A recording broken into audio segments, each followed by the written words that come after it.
Hello every one, ഞാൻ Vipin വരേലൻ, സ്പ്ലെൻഡോ New Zealand. ഇന്നത്തെ video എന്ന് പറയുകയാണെങ്കിൽ നമ്മുടെ ന്യൂസിലാൻഡിലെ നഴ്സസിന്റെ കറന്റ് സിറ്റുവേഷൻ എന്താണെന്ന് പറയാൻ വേണ്ടിയിട്ടാണ്. കഴിഞ്ഞ ദിവസം നിങ്ങൾ ഒരു ന്യൂസ് കണ്ടു കാണും, വൈക്കാട്ടോ DHPയിൽ നഴ്സസ് സ്ട്രൈക്ക് ചെയ്തു എന്നുള്ള വാർത്ത. അത് നിങ്ങൾക്ക് നല്ലൊരു എന്താ പറയുക, ഒരു തുടക്കത്തിന് ഉള്ള സൂചകമായിട്ടുള്ള ഒരു പണിമുടക്ക് തന്നെയാണെന്നാണ് എനിക്ക് മനസ്സിലായി വരിക.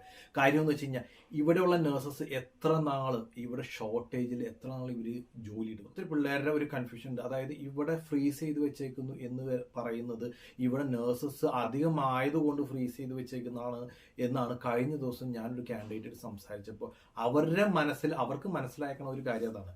അതായത് ഇവിടെ നഴ്സസ് അധികമായതുകൊണ്ടാണ് ഇവിടെ ഫ്രീസ് ചെയ്ത് വെച്ചേക്കുന്നത്. അതുകൊണ്ടല്ല, ഇവിടെ ഫണ്ടിങ്ങിന്റെ ഒരു പ്രോബ്ലം വന്നതുകൊണ്ടാണ്. കാര്യം പുതിയ ഗവൺമെന്റ് അധികാരത്തിൽ കയറിയപ്പോൾ അവരെ സ്റ്റഡി ചെയ്ത് അതിനുശേഷം മാത്രമേ അവർ ഫണ്ടിങ് അവർ കൊടുക്കത്തുള്ളൂ. അനോണിമസ് ആയിട്ട് നമുക്ക് കിട്ടിയേക്കുന്ന ഒരു ഇൻഫോർമേഷൻ എന്നുണ്ടെങ്കിൽ അവരെ സ്റ്റഡി ചെയ്ത് നവംബർ അല്ലെങ്കിൽ 2025 അവർ റിലീസ് ചെയ്യും എന്നാണ് പറയുന്നത്. അത് ഫ്രീസിങ് ടോട്ടലി എടുത്ത് കളയും.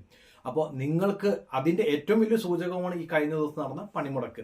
അപ്പോൾ എത്ര നാൾ നഴ്സസ് ഇതുപോലെ സഹിക്കും? ഒരിക്കലും അധികം നാൾ സഹിക്കത്തില്ല. ഇപ്പോൾ അയർലൻഡിൽ നിങ്ങൾ കേട്ട് കാണും, ഒരു 6 മാസത്തോളം ഫ്രീസ് ചെയ്ത് വെച്ച് പിന്നെ അതിനുശേഷം ലിഫ്റ്റ് ചെയ്തു. സെയിം അതേ കാര്യം തന്നെയാണ് ഇവിടെയും നടക്കാൻ പോകുന്നത്. സോ ആരെങ്കിലും പോസ്റ്റ് ചെയ്ത് വെച്ചിട്ടുണ്ടെങ്കിൽ എത്രയും പെട്ടെന്ന് പ്രോസസ്സിംഗ് സ്റ്റാർട്ട് ചെയ്യുക. ആരെങ്കിലും സ്റ്റാർട്ട് ചെയ്യാൻ പ്ലാൻ ഉണ്ടെങ്കിൽ എത്രയും പെട്ടെന്ന് സ്റ്റാർട്ട് ചെയ്യുക. ആരെങ്കിലും സ്റ്റാർട്ട് ചെയ്യാൻ താല്പര്യമുണ്ടെങ്കിൽ സ്പ്ലെൻഡോ ന്യൂസിലാൻഡ് അല്ലെങ്കിൽ സ്പ്ലെൻഡോ ഓവർസീസ് നമ്മുടെ അങ്കമാലി ഓഫീസുമായിട്ട് ബന്ധപ്പെട്ടാൽ മതി. പിന്നെ അതുപോലെ തന്നെ നിങ്ങൾക്ക് ഓസ്കി അതുപോലെ CBG ട്രെയിനിങ് വേണമെന്നുണ്ടെങ്കിൽ നമ്മുടെ ഓൺലൈൻ പോർട്ടലിൽ അവൈലബിൾ ആണ്. ഈ താഴെ കാണുന്ന നമ്പറിൽ നിങ്ങൾ കോൺടാക്ട് ചെയ്യുക. ഇതുപോലെ നല്ലൊരു വീഡിയോ നിങ്ങൾ വിരൽ തുമ്പിൽ കിട്ടാനായിട്ട് നിങ്ങൾ നമ്മുടെ യൂട്യൂബ് ചാനൽ സബ്സ്ക്രൈബ് ചെയ്യുക. അതുപോലെ തന്നെ ഫേസ്ബുക്ക് ചാനൽ ഫോളോ ചെയ്യുക, ഇൻസ്റ്റയും ഫോളോ ചെയ്യുക. അപ്പോൾ വീണ്ടും നല്ലൊരു വീഡിയോ ആയിട്ട് വരുന്നവരെ സൈനിങ് ഔട്ട്, വിപിൻ വരേലൻ, സ്പ്ലെൻഡോ ന്യൂസിലാൻഡ്.